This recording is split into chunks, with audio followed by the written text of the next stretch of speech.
Boa noite. Boa noite a todos. Que Cristo possa receber também o nosso boa noite, que nós possamos alcançá-lo através da nossa disposição íntima de buscar suas lições no Evangelho de hoje. Vamos, como sempre fazemos, iniciar o nosso Evangelho, nosso encontro com Jesus, elevando os nossos pensamentos a Ele. Imaginemos como está o Cristo, onde Ele está nesse momento, o que Ele está fazendo. Fiquei pensando que Jesus, nestes momentos, deve estar em intenso trabalho em torno da Terra, coordenando as equipes espirituais, que dividem tarefas as mais variadas, nesse momento em que a Terra como um todo passa por uma situação que inspira a atenção da espiritualidade superior. Então, imaginemos o Cristo pleno no seu amor, na sua luz e no seu poder, com os olhos voltados para nós, com a sua atenção plena voltada para nós, com o seu amor voltado para nós. Imaginemos que o Cristo designou para visitar os nossos lares essa noite espíritos amigos, espíritos luminares, que são atraídos pela boa disposição de todos aqueles que querem estar com Jesus. Outro dia, ao conversar com uma amiga muito querida e convidá-la ao Evangelho, ela estava passando por uma situação difícil, eu disse a ela, próximo do Evangelho, prepare-se como se fosse receber uma visita muito especial. Como que você prepara a sua casa quando o seu visitante vai ser especial? Alguém importante, alguém de poder e alguém que você ama muito. Como que é que você organiza a sua casa? Então, esteja pronto para receber um grande visitante. Coloque seus melhores copos com água, na temperatura que você gosta, que você ofereceria. Prepare a sua casa, porque o Evangelho no Lar é isso, é um momento de encontro entre nós, os nossos familiares e os espíritos amigos que cuidam da nossa encarnação, que nos ajudam, que nos fortalecem, que caminham conosco na nossa proposta encarnatória. E cheios de alegria, vem estar conosco na hora propícia, na hora que nós estamos com o coração e a mente abertos a eles. Então vamos a este momento de beleza, de simplicidade e de gratidão. Imaginando, enquanto fazemos a prece, que esses queridos visitantes estão chegando e entrando em nossa casa e trazendo presentes maravilhosos, trazendo fluidos luminosos, trazendo fluidos renovadores, trazendo luz para a nossa casa, luz e muito amor. E vamos juntos recebê-los numa prece. Amado Mestre Jesus, estamos reunidos em Teu nome, felizes porque o Teu amor cumpre todas as promessas feitas quando esteve entre nós. Nesta hora em que Te buscamos, envias aos nossos lares Seus mais diletos amigos e recebemos aconchego, recebemos inspiração, bons conselhos, consolo, esperanças. Através destas presenças, sempre dispostas ao bem. Que nesta noite possamos sentir, porque havemos de estar muito atentos e dispostos, que possamos sentir estes espíritos em nosso redor, abraçando-nos, abraçando os nossos familiares e nos beneficiando com a sua bondade cristã. Ampara-nos nestes momentos, que assim seja. Bem, amigos, hoje nós vamos finalizar o capítulo 18º, muitos os chamados e poucos os escolhidos. Esse é um capítulo que trata das nossas escolhas. Ele tem escolha no título, não é? Ele traz para nós que há um chamado para todos, mas que nem todos serão escolhidos, que nem todos poderão atender a esse chamado. Através da parábola do festim de bodas, Jesus traz para nós o convite ao reino dos céus e faz uma analogia maravilhosa, convidativa, que é a analogia da festa, né? Para a gente imaginar o reino dos céus como uma festa de casamento. Então, onde belezas, alegria e abundância imperam. O reino dos céus é isso. Belezas espirituais, alegrias espirituais, abundância espiritual. Adentrar ao reino dos céus é estar pleno do seu potencial espiritual, é estar pleno da sua capacidade de amar, né? Nesse item do Evangelho, ele vai dizer para nós que tem um convite feito, que esse convite ele só vai ser aceito dependendo de como nós estamos pautando as nossas escolhas. Nós estamos escolhendo baseados em quê?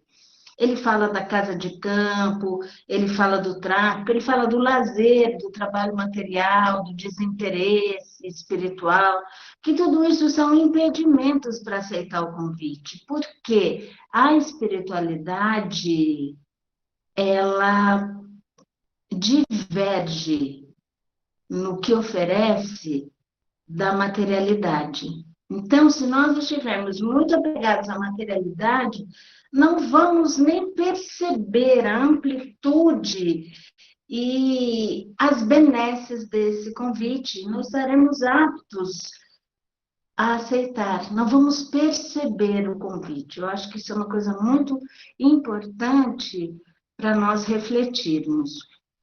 Depois, no outro item, eu observei, gente, que esse é um capítulo que acho que tem um dos capítulos que tem o maior número de passagens de Jesus. São 10 passagens do Cristo nesse capítulo, ao longo do capítulo. Em cada item tem 2, 3 passagens do Evangelho. Quer dizer, Kardec organizou trazendo em vários momentos de Jesus dicas para que a gente pudesse identificar esse convite, aceitar esse convite e se preparar para usufruir desse convite, porque é tudo isso, né? Não basta você receber o convite da festa, aquilo vai demandar. Você tem que achar importante, né? Estar presente naquele casamento, estar comungando daquela alegria, daquela abundância, daquela festa, né? Você tem que estar atraído para aquilo. Você vai demandar um preparo, né? A gente não vai a um casamento como a gente vai trabalhar todo dia, como a gente fica em casa. A gente precisa de uma indumentária, isso é muito significativo. A indumentária espiritual, ela precisa que nós nos esforcemos para tecê-la, né? Ela dá trabalho, assim como as nossas indumentárias de festa, elas são melhor trabalhadas, elas têm melhor qualidade no tecido, no corte, enfim, né? Geralmente custam mais caro. Tudo isso para a gente entender que não é um convite corriqueiro, é um convite especial. Logo no próximo item, ele vai falar da porta estreita, que é como você pode adentrar a essa festa, não é? E vai dizer para nós, de novo, que é uma escolha, não é? Nós vamos estar aptos a participar da festa se nós optarmos pela porta estreita, pela porta que pede que nós nos desvencilhemos de tudo aquilo que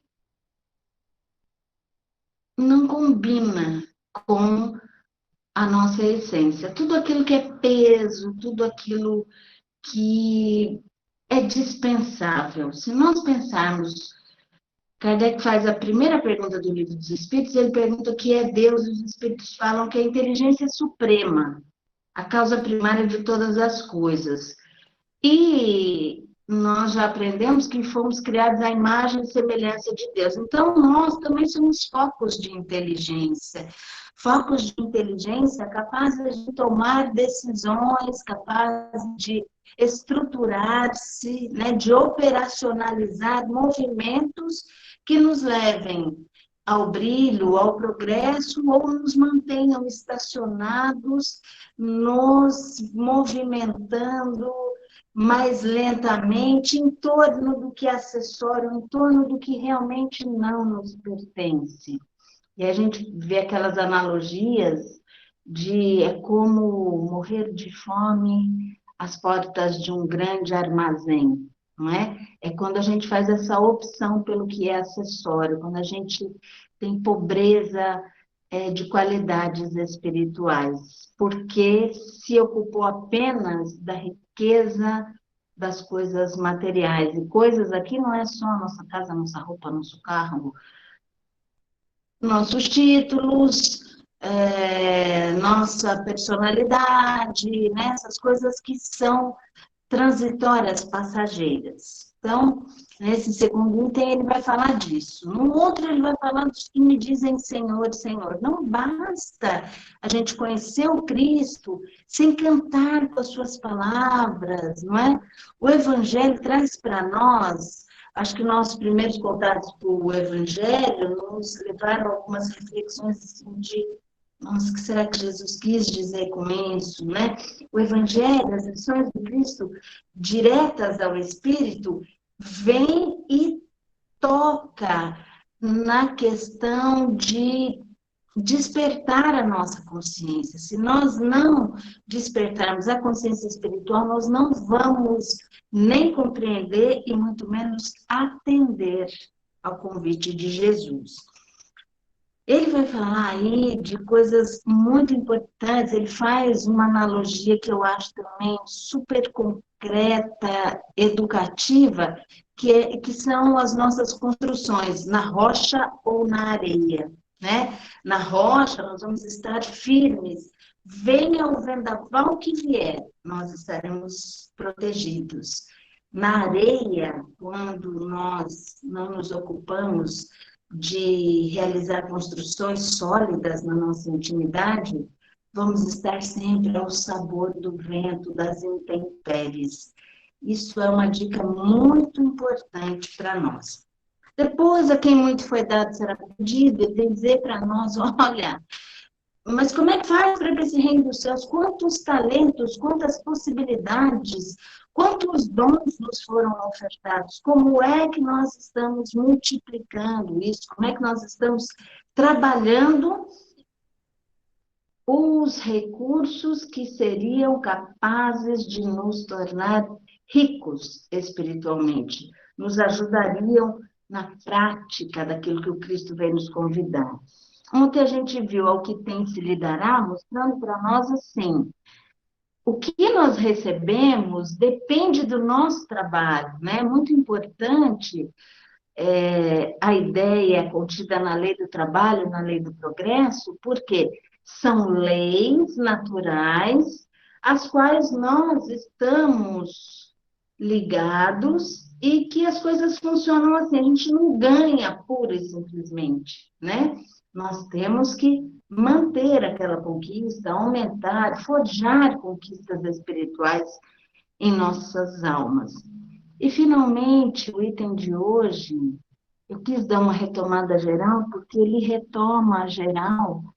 É o reconhece-se o cristão pelas suas obras. É uma mensagem trazida pelo Simeão, lá em Bordeaux, em 1863. Eu vou ler alguns trechos para a gente ir comentando. Então, ele vem: nem todos que me dizem Senhor, Senhor, entrarão no reino dos céus, mas somente o que faz a vontade do meu Pai que está nos céus. É aquela passagem que ele fala, mas Senhor, nós estivemos pregando, ouvindo, estivemos com você na praça pública. E ele, não, eu não os conheço. Eu não os conheço. Como assim não conhece? Mas o Senhor nos viu. Nós vamos ser reconhecidos pelo Senhor quando nós estivermos refletindo, quando aquilo que Ele nos ofereceu estiver assimilado, estiver movimentando as nossas energias. Quando nós guardarmos, como Jesus diz em vários momentos do Evangelho, se me amais, guardai os meus mandamentos. O que é guardar? Né? A gente guarda aquilo que nos pertence, não é? E nós estamos guardando, as lições de Jesus já nos pertencem de fato, já é uma conquista nossa, nós guardamos, nós nos movimentamos na vida a partir do que o Evangelho nos traz? Será que já é assim? Escutais as palavras do Mestre, todos vós que repelis a doutrina espírita. Aqui ele vai falar bastante para espíritas, viu? Como obra do demônio. Abri os vossos ouvidos, pois chegou o momento de ouvir. Será suficiente trazer a libré do Senhor para ser um fiel servidor? Será bastante dizer, sou cristão, para seguir o Cristo? Procurai os verdadeiros cristãos e o reconhecereis pelas suas obras. A que obras ele se refere? Eu acho que ao longo da nossa caminhada cristã, e aí não estou falando dessa encarnação, porque não é a primeira encarnação que nós ouvimos falar de Jesus, não é o nosso primeiro contato com o Evangelho, não é, com as lições de Jesus. E nós viemos nos equivocando nessa interpretação. Não porque nós sejamos espíritos do mal, espíritos, porque nós somos ainda imaturos e não conseguimos alcançar na essência as lições de Jesus. Do ponto de vista espiritual, ele não é tão simples assim, não é? Ele prescinde de uma conquista espiritual dada pelas experiências vividas. E se nós não nos oportunizamos vivenciar o Evangelho, se nós ficamos na letra, nós não nos apropriamos das lições. Nós estivemos conversando há pouco tempo sobre educar espíritos desde que chegam à Terra, né? E conversamos bastante sobre como é que a gente aprende, como é que a gente se apropria das coisas, né? Então, todo mundo aqui, acho que nós estamos conversando, nós passamos pela escola.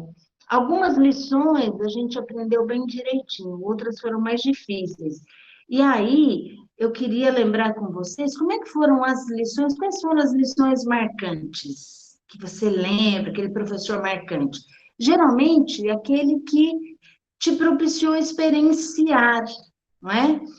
Te propiciou ter alguém apresentando, te propiciou experimentar aquele conteúdo para concluir, para vivenciar aquela situação, para entender de fato como aquilo acontecia. Nós vamos lembrar que tivemos ótimos professores que não fizeram isso e que nos ensinaram muitas coisas, mas aquela vivência era deles. E muitas vezes, quando a gente tem contato com pessoas que têm vivências fortes, marcantes, elas são capazes de plasmar para nós, de nos ajudar a compreender, porque aquilo está nelas, é como Jesus. Aquilo que ele dizia era tão presente nele que fazia sentido para as pessoas, né? E nós vamos ver que o Cristo fez sentido para algumas pessoas e para outras não. né? Ele fez sentido para quem era amadurecido espiritualmente. Isso não necessariamente estava relacionado com o conhecimento material, né? O Jesus foi muito mais compreendido por pessoas mais simples, mais abertas, mais livres do que o contrário, né? Então ele fala, olha, é preciso, os cristãos vão ser reconhecidos pelas suas obras. A que obras ele está se referindo? Ao longo da nossa história, na cristandade, porque não é a nossa primeira vez, nós fizemos templos, né, gente? Nós vamos pensar aí quanta riqueza em vários templos, eu não vou citar aqui essa ou aquela religião, mas a gente tem dentro do catolicismo, dentro do protestantismo, do evangelismo, nós temos templos riquíssimos, gigantescos, assim, construções imponentes, douradas, tapetes vermelhos. E Jesus não usou nada disso.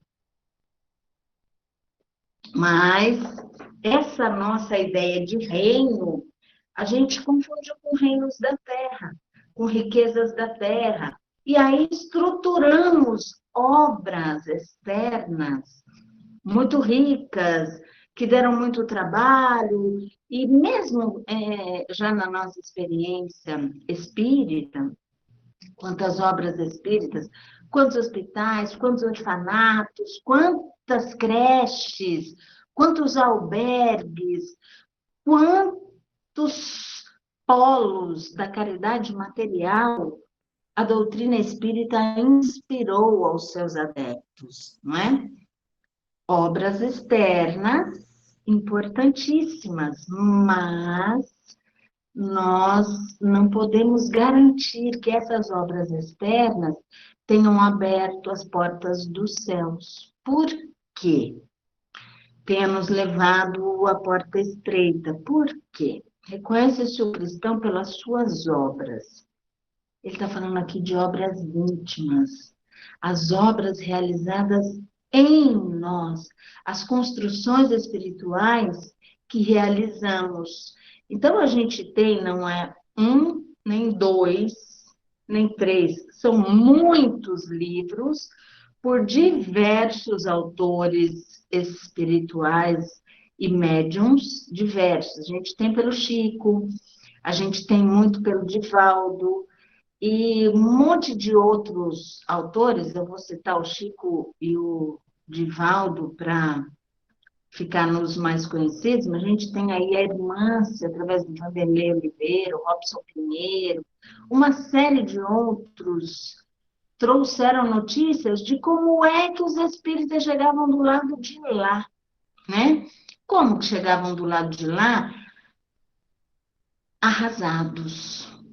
Por quê? Mas se você lembrar da ficha da pessoa, pessoa íntegra, trabalhou o tempo todo, como é que ele pode chegar na espiritualidade em condições precárias?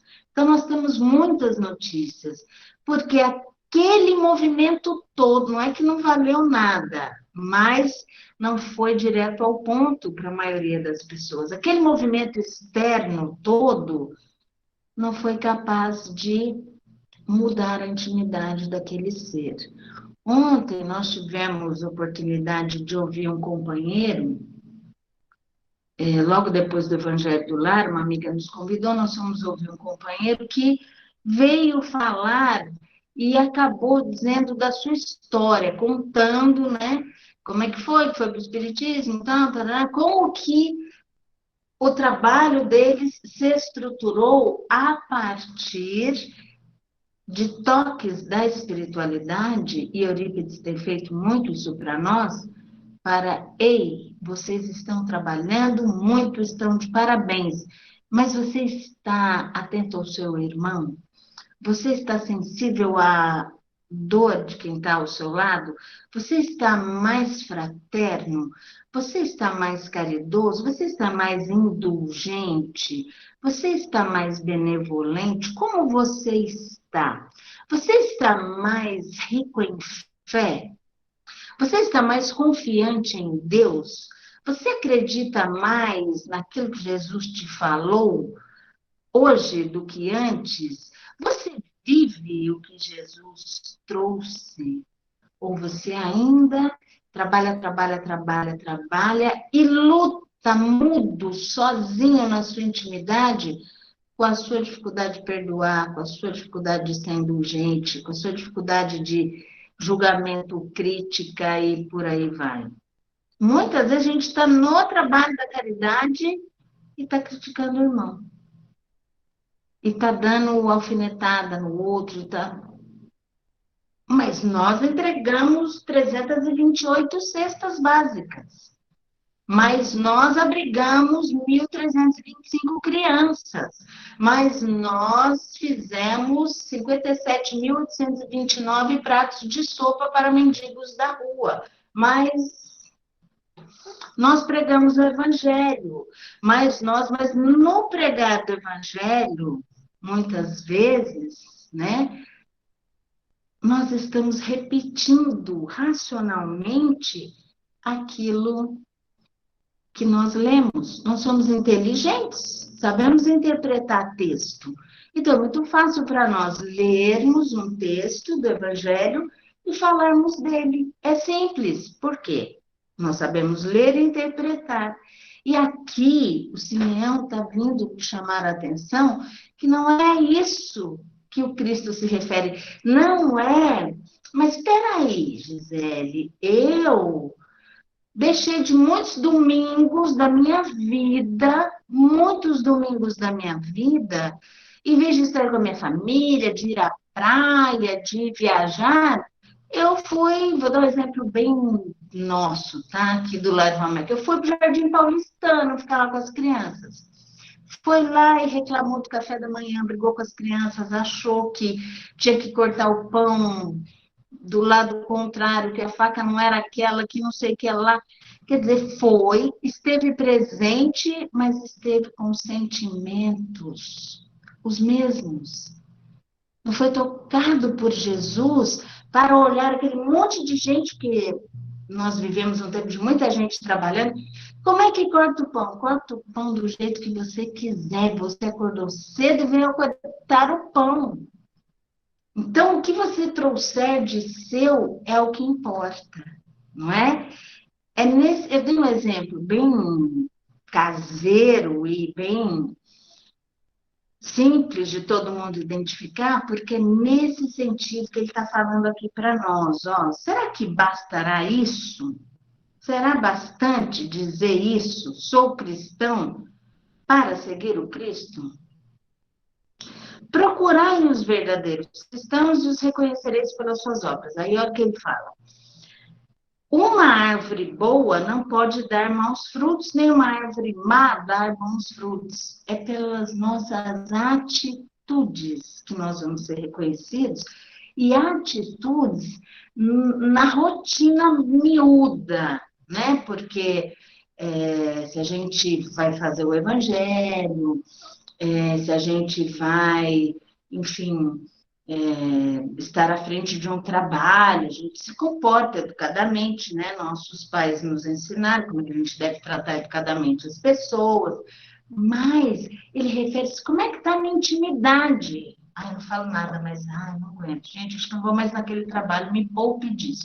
Está na obra, está doando o seu tempo, mas não está compreendendo, está com o olhar voltado para fora, não está com o lugar, não entende que a porta estreita é a dele. Não sou eu que vou dizer como é que a pessoa vai se comportar, o que a pessoa vai escolher ou não. Isso é de cada um, não é? E eu tenho que entender o tempo de cada um e me adaptar. Essa pessoa me incomoda. Por quê?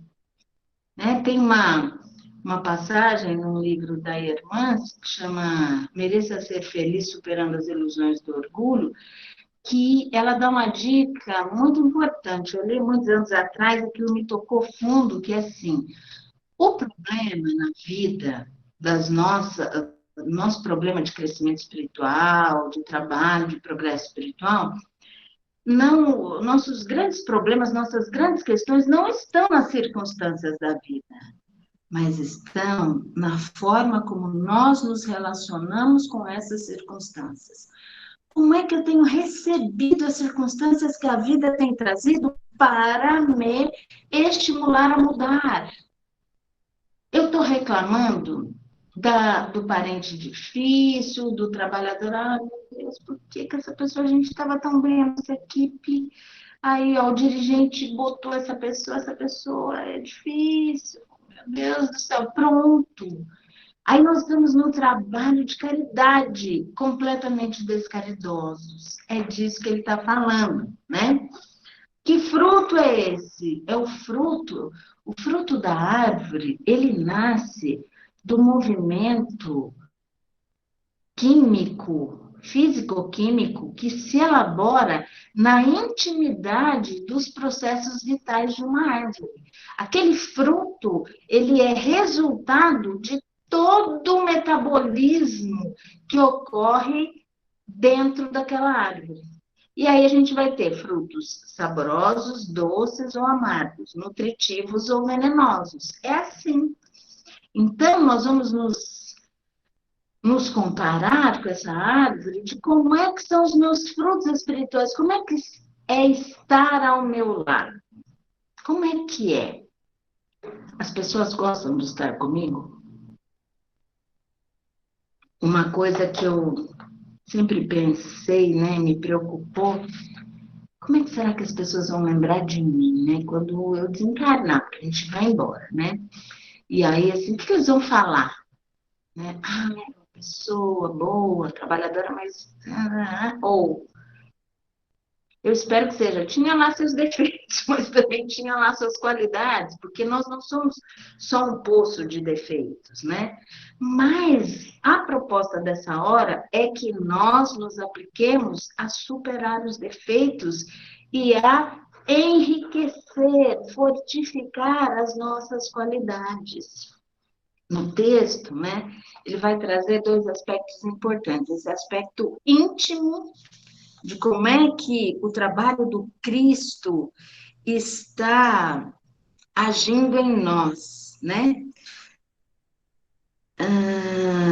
O Divino Salvador, o justo por excelência, disse: suas palavras não passarão. Os que me dizem Senhor, Senhor, nem todos entrarão no reino dos céus, mas só aqueles que fazem a vontade do meu Pai que está nos céus.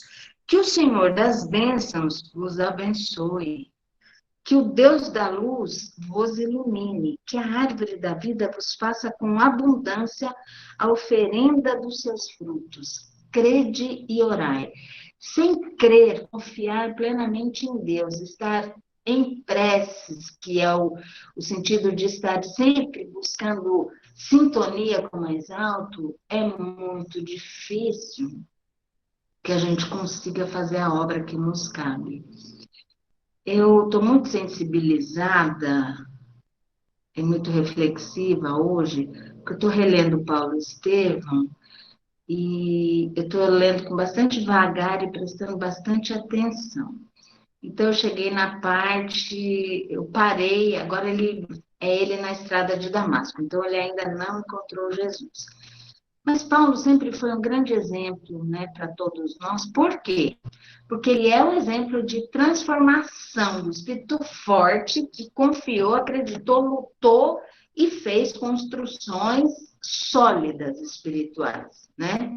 E como é que era Paulo no começo? Porque a gente, Paulo maravilhoso, mas Emmanuel foi muito caridoso conosco ao trazer essa história da forma como ele trouxe, mostrando para nós detalhes da postura de Saulo de Tarso. E eu fiquei impressionada, falei, gente, mas que espírito endurecido, vaidoso, egoísta, cheio de preconceitos. Esse era Paulo, sabe? Irracível, de temperamento violento, e muito difícil, um espírito difícil que tinha, olha bem, ele era um espírito difícil que tinha rompantes de doçura, rompantes, mas a figura, a personalidade dele era reconhecida como essa personalidade forte, firme, irredutível. Esse era Paulo.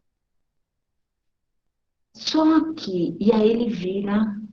Esse era Saulo. Aí ele vira Paulo, que a gente conhece, né? um dos grandes apóstolos do Cristo. E aí eu falei, não, gente, nós estamos num momento de porta estreita. Não é possível que todos nós aqui reunidos não percebamos, nós estamos num momento ímpar, nós estamos em plena transição para nós, para nós. É a nossa, olha, minha querida, seu convite. Você vem, você vai ficar de onda, como que é? É o nosso convite. Né? As coisas aconteceram, a nossa vida não está normal. Ela está começando a voltar ao normal. Mas nós ficamos por 3 meses, é tempo, hein, gente? Completamente, vivendo completa anormalidade, completa. Em conjunto, coletivamente, planetariamente. O que é isso? Não é possível, nós nunca vivemos isso na nossa vida. Então, esse é um momento importante e, como nós temos estado muito conosco mesmo, né, nós temos percebido coisas, nós temos, né? E eu pensei, eu vou prestar atenção, não é possível, eu vou aprender, eu já li Paulo Estevam inúmeras vezes, mas eu resolvi que eu ia prestar muita atenção, né, em Paulo. E aí ele está lá, bravo, o que é isso? Dando ordens, autoritário é uma outra característica. Emmanuel usa vários adjetivos para ele, né? Temperamento forte, temperamental, irascível, egoísta, preconceituoso, vaidoso, orgulhoso. Olha isso, né? E lá de vez em quando ele estava com a Abigail, é que ele mostra uma certa doçura. Só que assim, ele vai na casa do caminho a primeira vez e ele é atento. Uma coisa que eu sempre identifiquei em Paulo, que eu falava, não, mas ele era fiel à lei, ele tinha uma relação forte com Deus. Era o jeito que ele entendia. Então, ele era ferrenho defensor da lei, porque ele achava que era daquele jeito, e ele extrapolou tudo que ele podia para defender a lei do jeito que ele achava que era. Eu achava que essa era a qualidade dele. E dessa vez eu percebi uma sutileza. A primeira vez que ele foi na Casa do Caminho, que ele ouviu o Estevão, tá bom, primeiro ele se impactou um pouco com a plateia. Ele ficou um pouco incomodado, que um monte de gente pobre, estropiada. Ele ficou um pouco incomodado. Ele era de alta estirpe, então ele se incomodou um pouco com aquilo. Aí ele viu o carinho e tal, falou, nossa, que estranho, mas por que eles têm carinho? Coisa estranha. Não era da cultura dele. É isso que a gente tem que pensar também, né? Aqueles ali eram desvalidos, a cultura dele não ensinava a caridade que ensinou foi Jesus. Ele não conhecia Jesus, como é que faz? Né? Não dava para cobrar isso dele. Mas ele ficou meio assim. Estevão começou a falar, defender, ele foi tocado, ele se arrepiava, ele tentava lutar contra aquilo, mas uma coisa, e ele prestou atenção, falou, nossa, mas que moço inteligente, e que brilho no olhar, que ele era muito impetuoso, ele era efervescente, não? Ele era uma ebulição de emoções, né? E tudo para ele era assim, vamos resolver daquele jeito Saulo de Tarso de ser. Então, uma primeira coisa, ele ficou meio assim. Ele se sensibilizou com o carinho das crianças com Pedro, né? Ele ficou meio assim. Quando ele chamou Estevão lá no Sinédrio, ele ficou impressionado que ele falou, mas ele não tem medo de nada. E além dele não ter medo, ele tem no olhar uma calma. Como é que ele tem essa calma? Uma calma que ele não tinha. Então, ele identificou uma calma, uma serenidade em Estevão, que ele falou, em todos os momentos, no dia da morte, e aí ele mandou prender Paulo, Felipe, Tiago também, e eles lá. Mas não é possível, gente, eles não têm medo. O que acontece que eles não têm medo? O que que acontece? Que está uma tragédia a vida deles, eles estão presos, perseguidos, provavelmente vão ser condenados e estão lá, com estabilidade emocional, serenos. Não é possível isso. Vamos lembrar que se Estevão foi o primeiro mártir, aquela coisa, a gente vê cristãos cantando no circo, não tinha acontecido ainda, né? Então, o primeiro impacto dessa serenidade foi ali. Porque de Jesus, eles achavam que Jesus era doido mesmo, Paulo nem conheceu Jesus, só que aqueles que ele estava vendo, ele reconheceu nos cristãos uma coisa diferente, que ele não tinha como conquista. E ele foi ficando assim. Aí na morte, ele se impactou. Mas ele está sendo apedrejado, arrasado, e o olhar, aquele olhar sempre mexeu com ele até ele ver a morte, depois ele abandonou Abigail. Quando ele voltou, resolveu voltar, ela já estava também doente, à beira da morte, já cristã, e ele viu nela o mesmo olhar, a mesma serenidade, a mesma argumentação. Uma argumentação de plena confiança. Plena confiança. E aquilo intrigou ele demais. Ele viu Gamaliel, que, meu Deus do céu, que era o mestre dele. Como que pode Gamaliel também com essas coisas? Mas também ele via que tinha um tom diferente. Nós poderíamos hoje dizer que era um tônus vibratório diferente. Eles alcançaram outro patamar vibratório. Eles entraram na porta estreita. Então, eles estavam livres daquilo que era o desassossego de Paulo.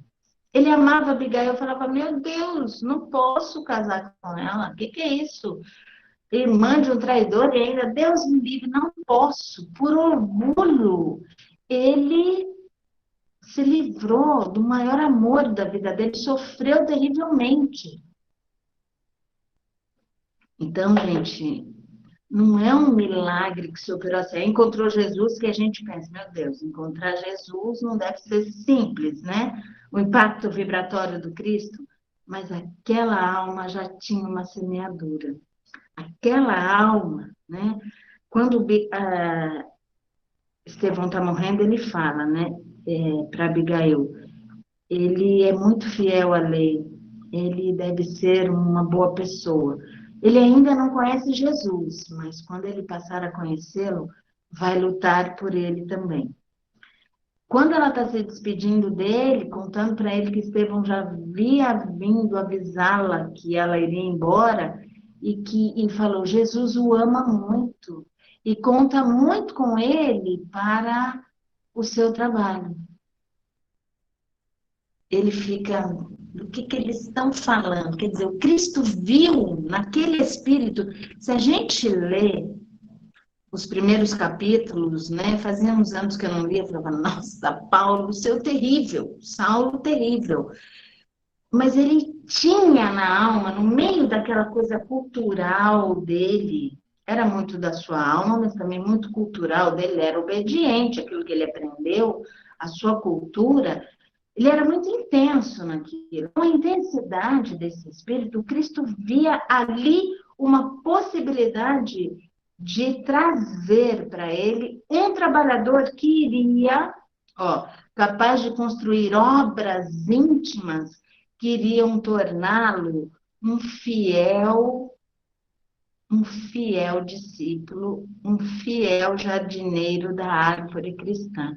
Porque o segundo aspecto que o Simeão traz para nós é o que foi feito com a árvore do Evangelho.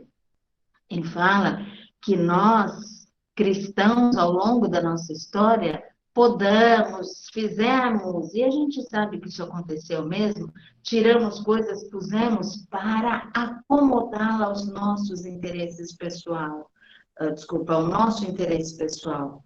Então, veja, ele pede para que nós não façamos mais isso. Ele fala que uma árvore, que a árvore da vida, ela é frondosa e dadivosa em frutos. A sua sombra deve acolher o viajor cansado. Os seus frutos devem alimentar o viajor faminto. E aí, para nós que abraçamos o trabalho junto ao Espiritismo, a nossa casa espírita tem um endereço físico, mas nós aprendemos também com Eurípides que a casa espírita somos nós, que onde nós estivermos, nós podemos ser essa árvore, nós podemos acolher quem sofre, alimentar quem tem fome, do ponto de vista espiritual. Nós temos sido acolhedores, nós temos sido dadivosos em oferecer o alimento. Ele fala, olha, você não pode guardar para você. Vou pegar as palavras dele aqui, ó. Eis que as palavras do mestre, não, discípulos do Cristo, compreendei bem as palavras do mestre. Quais frutos que a árvore do cristianismo deve dar? A árvore possante, cujos ramos frondosos cobrem com sua sombra uma parte do mundo, mas ainda não abrigaram a todos que devem reunir-se em seu redor. Os frutos dessa árvore são frutos de vida, de esperança e fé. Então, mas que frutos são esses? Nós temos, como é que eu vou dar, né? Se passar alguém pedindo alguma coisa na nossa casa, está com fome, a gente vai ao armário, à geladeira e vê o que a gente tem para oferecer para a pessoa, não é assim? Do ponto de vista espiritual, ele fala que são frutos de fé e esperança. Como é que eu ofereço? Aonde está armazenada a minha fé? Eu tenho fé suficiente a ponto de me nutrir, me manter firme no caminho e ainda oferecer para o nosso irmão? Eu tenho esperança verdadeira. Como é que eu estou nesse momento que nós estamos passando? Como é que nós estamos... como é que está a nossa esperança de que as coisas podem melhorar? Eu acho que voltar a ser como antes, a maioria de nós já percebeu que não vai ser, né? Que bom, porque também não estava bom do jeito que estava. Se podia estar para alguns, para a grande maioria não estava, mas não estamos falando da questão material. Estamos falando da questão espiritual. Quanto está vindo à tona nesse momento nossos preconceitos e injustiças? Quanto está se revisando isso? E não podemos nos comportar como aqueles que, não, isso vai passar, isso não, isso aí as pessoas vão voltar. Hoje mesmo a minha funcionária falou, não, as pessoas falaram que iam mudar na pandemia, que nada, hoje já no ônibus já tinha gente empurrando e as pessoas vão voltar a ser como antes. Aí eu disse para ela, eu falei, olha, eu acho que uma boa parte vai mesmo. Quem não está amadurecido. Quem não está com aquele solinho que tinha no coração de Paulo, a ponto dele ficar intrigado. Ele ficava intrigado. Ele não falava nada, tentava afastar aquilo, mas ele ficava intrigado. Aquilo tocava a intimidade dele. Ele falava, poxa, mas aí tem alguma coisa. O que é? Tem alguma coisa diferente, que eu não conheço, mas que não é de todo mal. Eles têm um estado que eu não conheço.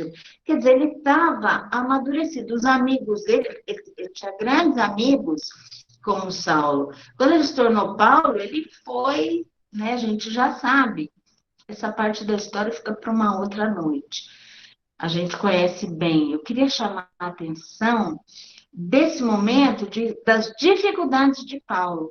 E ele optou por entrar pela porta estreita e construir, usar como argamassa das suas construções espirituais aquilo que era dele. Ele renovou, ele transformou, ele mudou o rumo da sua vida. E ele foi um jardineiro fidelíssimo, porque ele defendeu esse evangelho até o fim da vida. Quantas igrejas ele fez nascer? Quanto que suas cartas, suas palavras e suas visitas alimentaram de fé e esperança uma multidão imensa. Paulo espalhou o cristianismo para os gentios, para gente que não tinha, nem professava nada da lei de Moisés. Ele conseguiu fazer isso.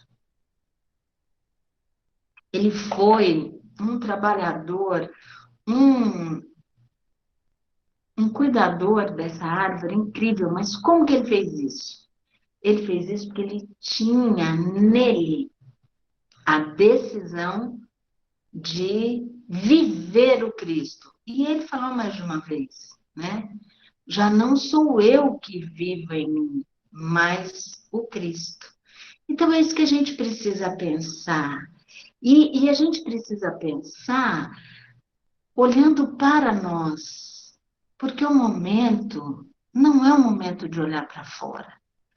Nós temos que estar atentos e informados de tudo que está acontecendo, porque é o nosso contexto. Mas não é hora da gente estar criticando, brigando, nossa, coisa toda que gasta energia, que nos mantém na porta larga, que é muito mais fácil você criticar, jogar pedra, do que esforço para ser complacente, indulgente, com espíritos que estão tomando decisões tão difíceis, e decisões, quando você toma uma decisão que afeta só você, ok. Mas e quando essa decisão afeta uma coletividade? Quando essa decisão ameaça conquistas importantes da sociedade, como é que a gente se comporta como cristão? Eu acho que é o nosso grande desafio. Eu fiquei pensando muito, que esse é o nosso momento de testemunho. Esse é o nosso verdadeiro encontro com Jesus. Ou nós encontramos com Jesus agora, ou talvez a gente precise passar por oportunidades mais contundentes, mais difíceis, porque quanto que a gente já tem de conhecimento, mas o conhecimento não basta se ele não for aplicado. Esse conhecimento, ele tem que ser assimilado por nós. Ele tem que fazer parte dos nossos raciocínios. Ele tem que fazer parte do nosso movimento íntimo. Eu tenho que pensar como cristão. Para eu falar e agir como cristão, eu tenho que pensar e sentir. Então, esse conhecimento, ele tem que estar na minha mente, mas ele tem que estar vibrando em meu coração. É a minha expansão espiritual.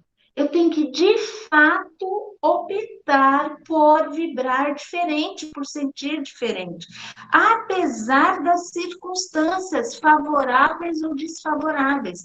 Porque o nosso grande problema dessa hora não são as circunstâncias, nós somos espíritos. Nós estamos todos com risco de morrer de Covid. Sim, estamos, mas também podemos morrer de outras coisas e vamos morrer. Não sei se de Covid ou sei lá do que e não sei quando. Nós não somos daqui. Então, nosso problema não é esse. O nosso problema é não enxergar o que esse momento está oportunizando para nós. O nosso problema é como nós estamos nos comportando diante do que o momento está trazendo para nós. Eu falei que eu ia ser bem rápida hoje e me empolguei de novo, né? Eu já vou parar aqui, desculpem. Vamos ver. É isso, gente. É aproveitar a oportunidade ímpar. Na nossa história espiritual, essa é a porta.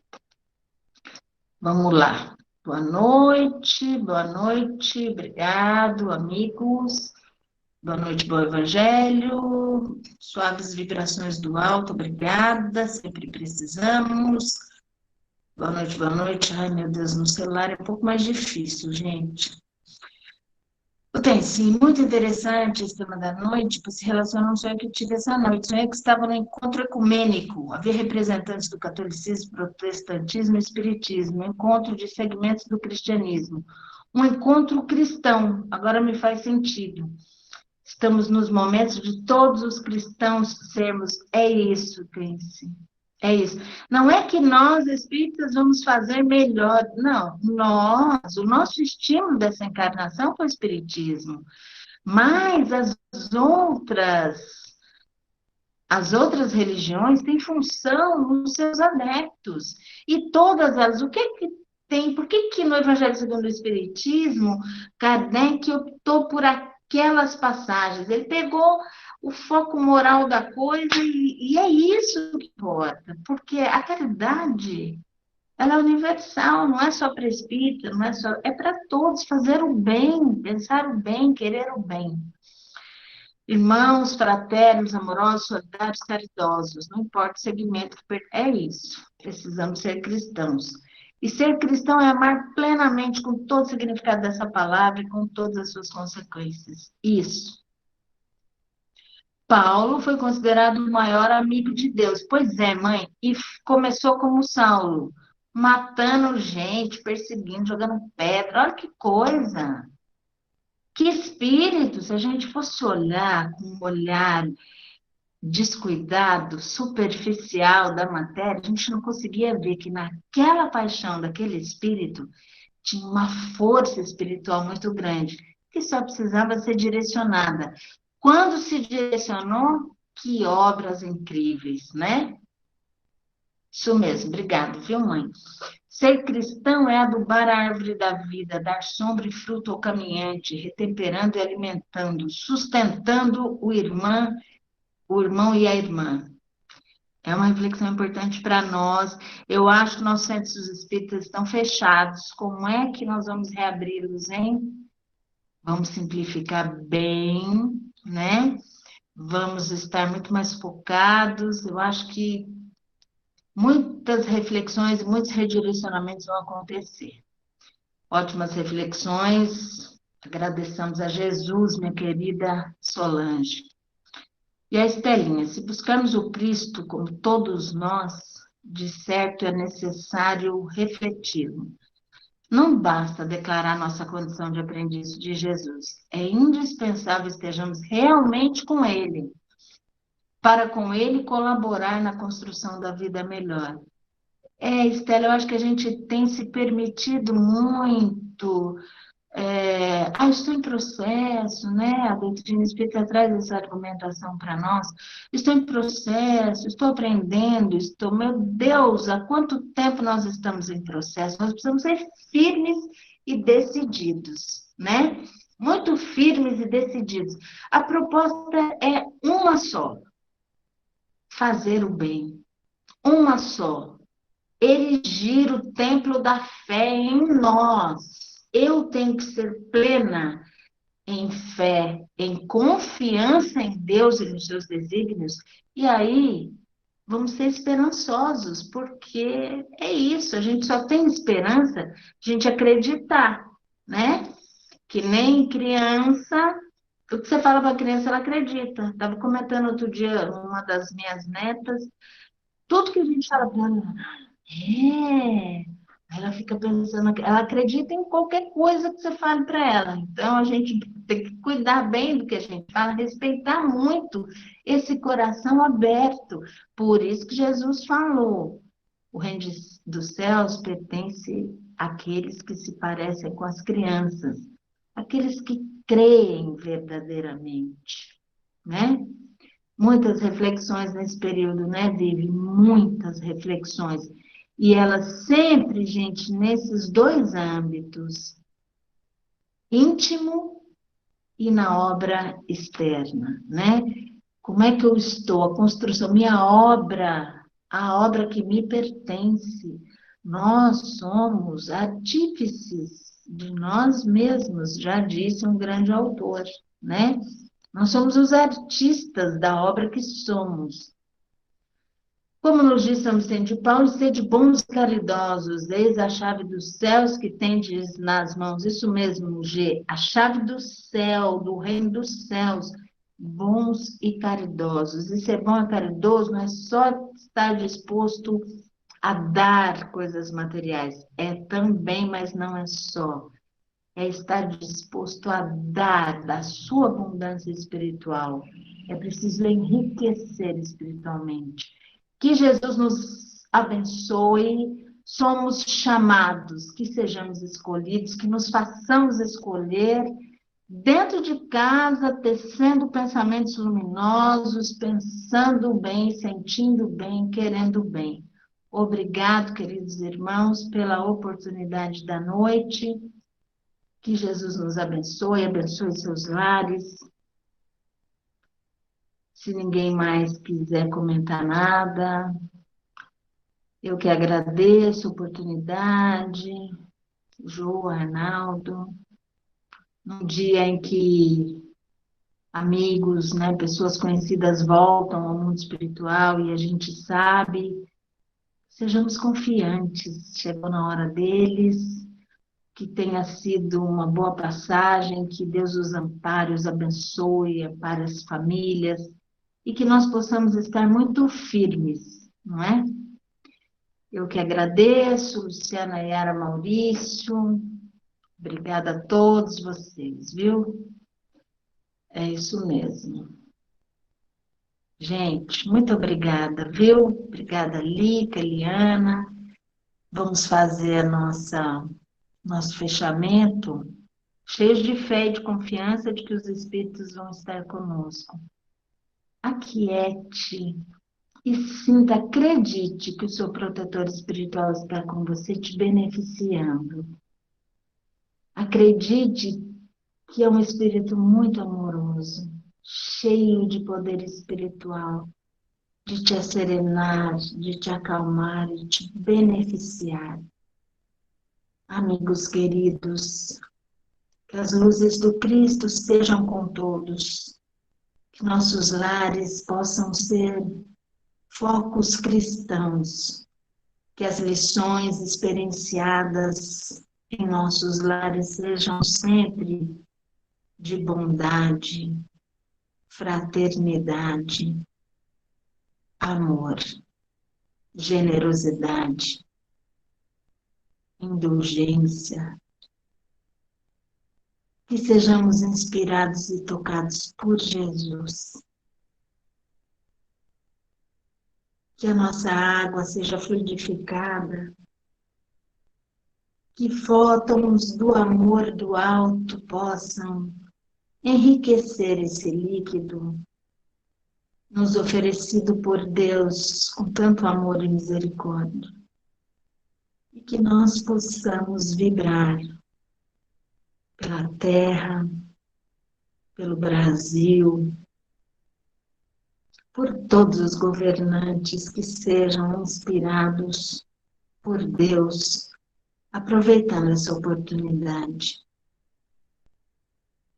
Vibremos pelas famílias que perderam seus entes, que a fé, a força, a confiança em Deus possa